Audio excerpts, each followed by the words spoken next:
At the edge of Africa, where the continent leans toward Europe, where deserts breathe and oceans collide, there is a kingdom that has never disappeared, not conquered by time, not erased by empires, not diluted by modernity. This is Morocco, a land where Africa meets the Arab world, where Berber mountains guard ancient secrets, where cities whisper stories written before maps existed. To understand Morocco is to understand Africa's memory, Africa's resistance, and Africa's elegance. This is not just a country, this is a civilization. Morocco sits in northwest Africa, touching two worlds at once. To the west, the Atlantic Ocean. To the north, the Mediterranean Sea. Across the narrow Strait of Gibraltar, Europe feels close enough to touch. To the east, Algeria. To the south, the vast Sahara stretches into eternity. Morocco's geography is not accidental. It made the country a gateway, a crossroads, and a prize for centuries. Few African nations touch two seas. Few carry desert, mountains, forests, and fertile plains in one border. This diversity shaped everything: the people, the politics, the power. Long before Morocco was called Morocco, long before Arabic or French or Spanish echoed through its valleys, there were the Amazigh, often called Berbers, but known to themselves as Amazigh, free people.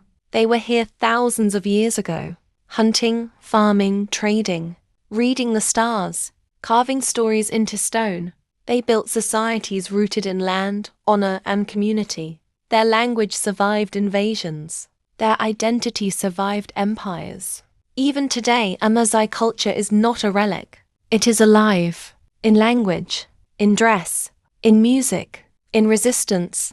Morocco did not erase its first people. It absorbed them. Because Morocco sat at the edge of Africa, the world kept knocking. First came the Phoenicians, masters of trade. They built ports. They connected Morocco to the Mediterranean economy. Then the Romans arrived. They built roads, cities, aqueducts. The ruins of Volubilis still stand, a reminder that Morocco was once part of the Roman imagination. But Morocco was never fully Roman.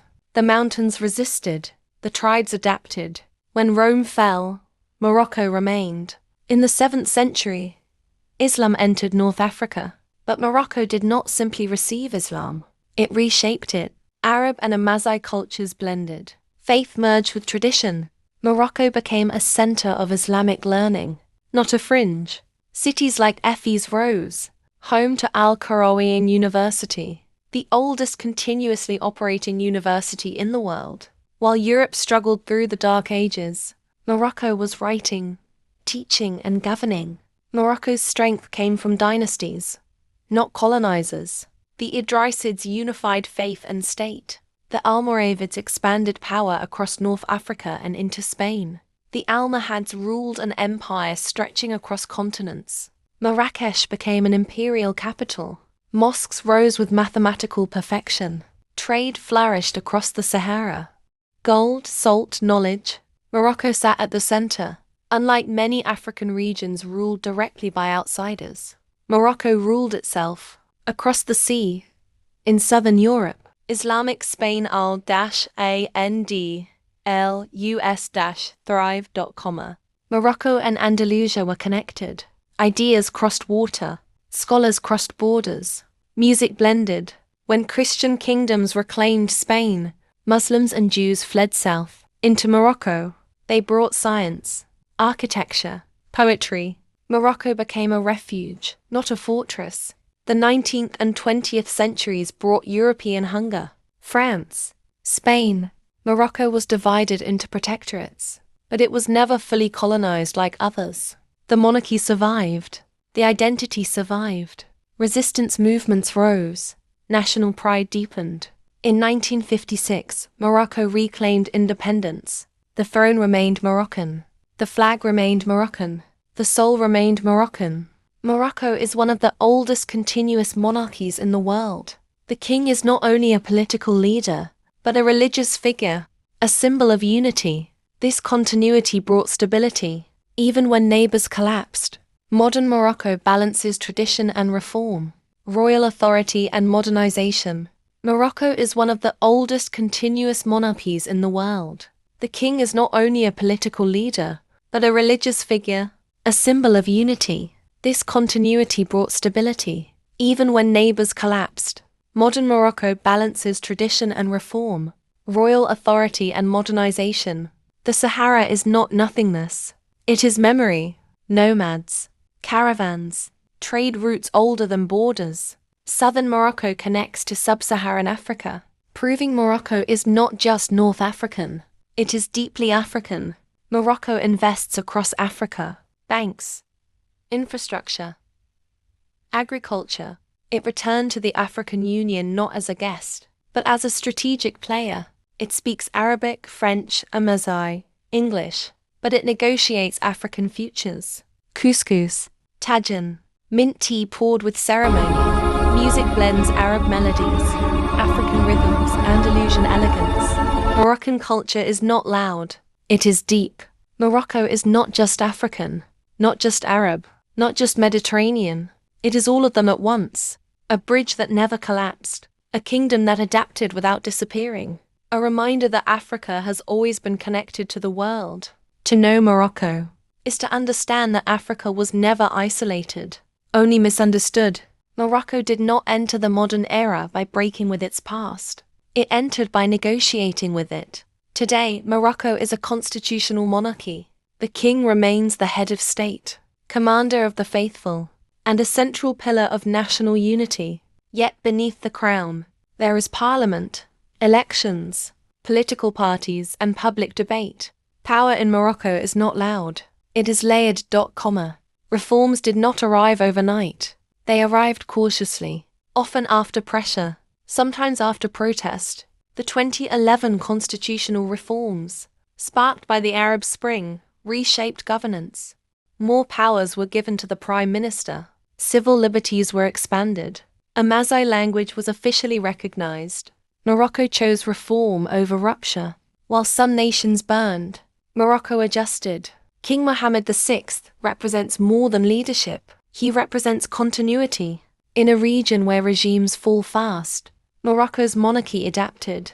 The king champions infrastructure development, religious moderation, African economic expansion. He speaks the language of tradition, but plans in the language of globalization. Critics exist, debates continue, but stability remains Morocco's quiet advantage. No story of modern Morocco is complete without Western Sahara. It is not just territory, it is identity, history, politics. Western Sahara was once a Spanish colony. When Spain withdrew in 1975, Morocco claimed the land as historically Moroccan. The Polisario Front, backed by Algeria, demanded independence. Decades of tension followed. Diplomacy stalled. Lives paused in refugee camps. Morocco today controls most of Western Sahara and calls it its southern provinces. It proposes autonomy under Moroccan sovereignty, investing heavily in infrastructure, ports, and cities like Laayoune and Dakhla. Many African and global partners now support Morocco's autonomy plan. Others remain cautious. Western Sahara remains unresolved, a frozen conflict in a warming world. But Morocco has chosen a strategy. Development first.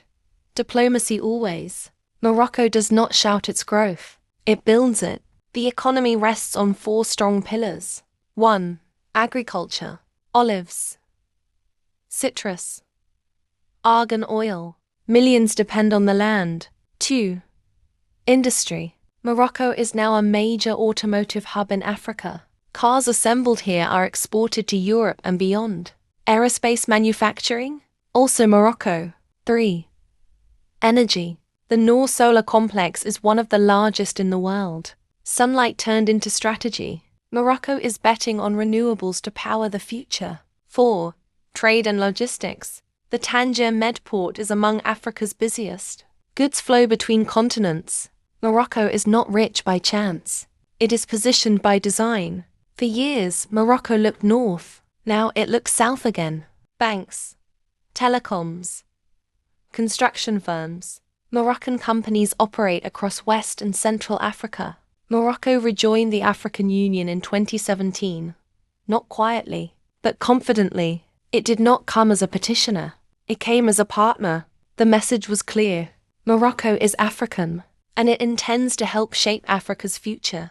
Tourism in Morocco is not manufactured. It is inherited.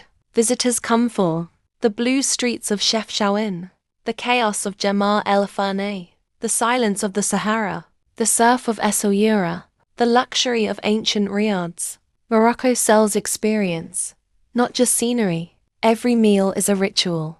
Every market is a performance. Every doorway hides history.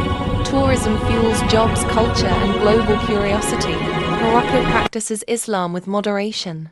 Mosques stand beside synagogues. Jewish heritage is preserved, not erased. Christian communities exist quietly. The state promotes religious balance, understanding that extremism threatens both faith and nation. This balance has kept Morocco relatively secure. In a volatile region, over half of Morocco is young. They are educated, connected, restless. They want jobs, dignity, opportunity. The challenge is not culture, it is pace. Morocco must move fast enough to keep its youth hopeful. The future will not be decided by palaces alone, but by classrooms, startups, and digital spaces. Morocco is not trying to be the loudest nation, or the richest, or the most dramatic. It is trying to be enduring, a bridge between Africa and Europe, a balance between past and future, a kingdom that bends but does not break. Morocco reminds us that Africa's story is not unfinished. It is ongoing, and some nations do not rush history. They outlive it. Morocco and Algeria share more than a border. They share language, faith, cuisine, bloodlines, and wounds. Their rivalry did not begin with hatred. It began with colonial timing. Morocco gained independence in 1956. Algeria fought a brutal war and emerged in 1962 scarred, militant, deeply suspicious of monarchy. Two visions of power emerged. Morocco, continuity, monarchy, gradual reform. Algeria, revolution, military-backed republicanism. When borders drawn by colonial powers clashed with historical claims, tension hardened. The Sand War of 1963 was brief but symbolic. Trust never fully returned. Western Sahara did more than divide land. It froze Maghreb unity. Morocco insists the territory is inseparable from its history. Algeria insists on self-determination backing the Polisario Front. Borders closed. Diplomacy stalled. The Arab Maghreb Union became a ghost organization. While other regions integrated, North Africa remained fragmented. The cost? Lost trade, lost influence, lost decades.